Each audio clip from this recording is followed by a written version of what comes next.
14 janvier 2025. Avant toute chose, je tiens à souhaiter ou à présenter mes sincères condoléances au peuple béninois et tchadien à la suite des attaques terroristes du 8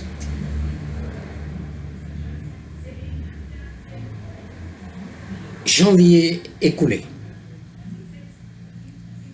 Je leur souhaite de trouver la force et le courage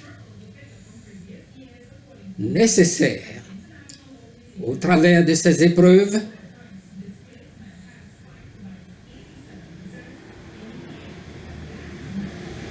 et de regarder l'avenir avec confiance, dans la mesure où les groupes terroristes et leurs maîtres sont en débandade. Peut-être pas dans toute la région, mais en Afrique de l'Ouest. Toute ma compassion et empathie vont aux blessés et survivants et survivantes. Veuillez agréer mes salutations patriotiques et panafricaines. Ceci étant dit, cette brève chronique que je qualifierai de bi-hebdomadaire sera pas long et très rapidement je vais aborder le problème ou les questions suivantes. L'investiture au Ghana, la situation de la mobilisation et de la conscientisation au Togo,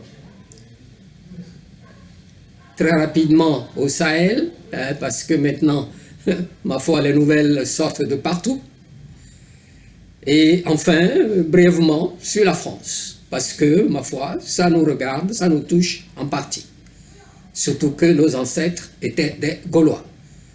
Donc, le gros mensonge du départ continue et nous poursuit.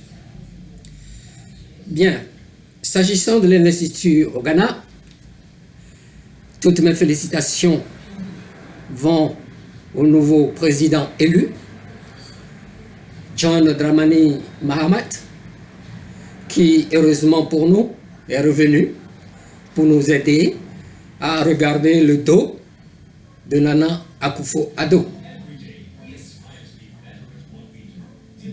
Je passe très rapidement là-dessus. Le capitaine Ibrahim Traoré a représenté les 3 pays du Sahel et très valablement, le peuple ghanéen a montré son amour pour l'expérience qui se passe dans cette région. Et je les félicite également pour ça. Et tout ça inaugure de bonnes choses pour le proche avenir.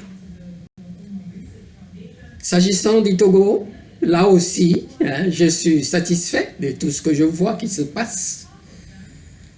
De l'initiation, nous sommes passés à la phase ascendante d'éveil. Et maintenant, je crois, sur place, il y a des choses qui bougent. Et tout cela est aiguillonné par la diaspora. Aiguillonné par la diaspora. Et mon vœu est que, même si ils se sont dévalués eux-mêmes par leur comportement, que les partis et les mouvements qui sont sur place prennent le train en marche que certains Togolais ont lancé. plus de mouvements dans ce sens, plus de mouvements libérateurs dans ce sens, mieux ce sera pour le peuple togolais. C'est tout ce que je veux dire sur cet aspect des choses. Contrairement où il y a 3 mois, il est totalement absent. Il faut que ça bouge, s'il vous plaît. Vous avez nos soutiens. Comme je l'ai souvent dit, c'est une lutte que nous faisons depuis les années 67.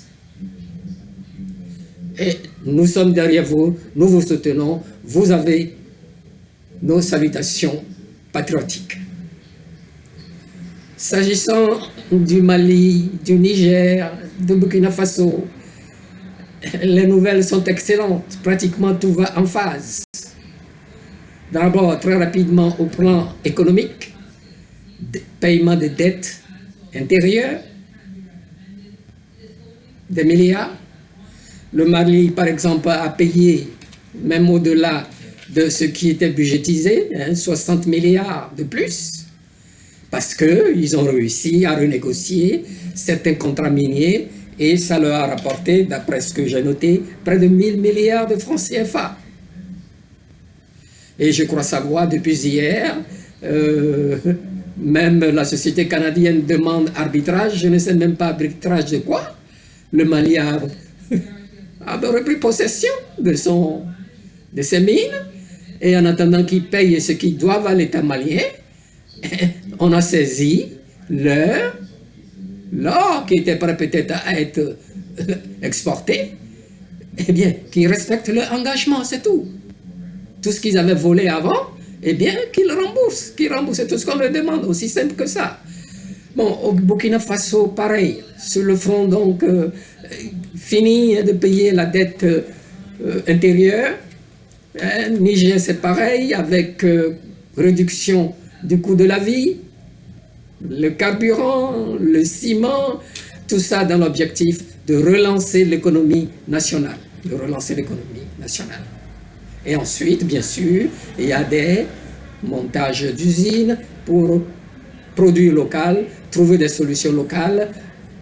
C'est ce qu'il faut pour pouvoir créer de l'emploi et retenir notre jeunesse qui, dans une bonne partie, s'en vont se sacrifier dans la Méditerranée, dans le Sahara et dans l'Atlantique. On en a assez de voir ces choses-là. Alors, bravo. Aujourd'hui d'ailleurs, au Mali, c'est la 2e édition de la journée de souveraineté retrouvée, si vous vous souvenez bien. Il y a 2 ans de cela, Kidal a été complètement libéré. Bon, dans ces 3 pays, il y a toujours des problèmes, il y a toujours des soucis, dans la mesure où il y a des pays voisins qui sont complices de toutes ces forces, terroristes, créées, les JNIM, les Al-Qaïda, créées donc par les Occidentaux. Et ce sont eux qui sèment la terreur, déstabilisent tous nos États jusqu'à Mozambique. Vous voyez. Alors, la lutte continue. Mais ce qui est rassurant, c'est qu'ils sont en débandade partout, dans la confédération du Sahel. Il y en a qui se rendent même, ils ne savent plus où mettre la tête. Bien. Malheureusement, du côté du Bénin, comme nous sommes très intelligents, j'espère qu'on trouvera la solution rapidement. On trouvera la solution sur place, dans la mesure où les 3 pays l'AES a montré la voie s'agissant de la lutte antiterroriste. On ne peut pas appeler les gens qui ont créé les terroristes à venir nous aider pour lutter contre eux. Voilà notre malheur au Bénin, au Togo, c'est la même chose. On s'en va sacrifier nos jeunes soldats pour le confort, le bien de ses vassaux. Yadema, Foy Nyansibé, et de l'autre côté Patrice Talon, après avoir fait son zigoto, fait son malin pour dire qu'ils ont quoi, des installations de super classe qui fait jaloux, qui donne, ma foi, qui crée la jalousie chez ses voisins, pas même pas 10 jours. Les terroristes ont été lâchés sur eux, on a vu. Certains disent 28, d'autres disent 35, c'est même plus que cela. On massacre nos troupes d'élite, soi-disant troupes d'élite. Enfin, nous aurons le temps d'en parler. Hein. Je me suis donné comme mot d'ordre de ne pas entrer dans les détails pour ce qui concerne le Bénin et le Togo, sur cet aspect des choses. Mais, satisfaction totale dans les pays du Sahel. À nous de nous occuper de nos affaires. C'est ce que ça veut dire. C'est tout simplement ce que ça veut dire. Et j'espère que, ma foi, nous prendrons bien leçon de tout cela. Hein, voilà. S'agissant de la France, la situation, c'est encore avec un grand point d'interrogation. Monsieur Bayrou, va-t-il survivre? Va-t-il pas survivre? Après son discours d'aujourd'hui, on ne sait pas.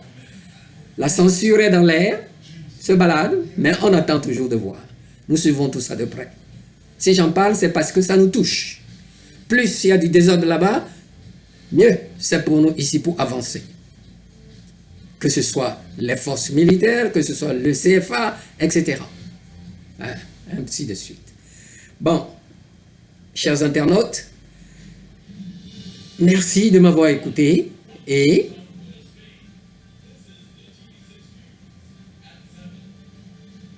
abonnez-vous, partagez et à bientôt.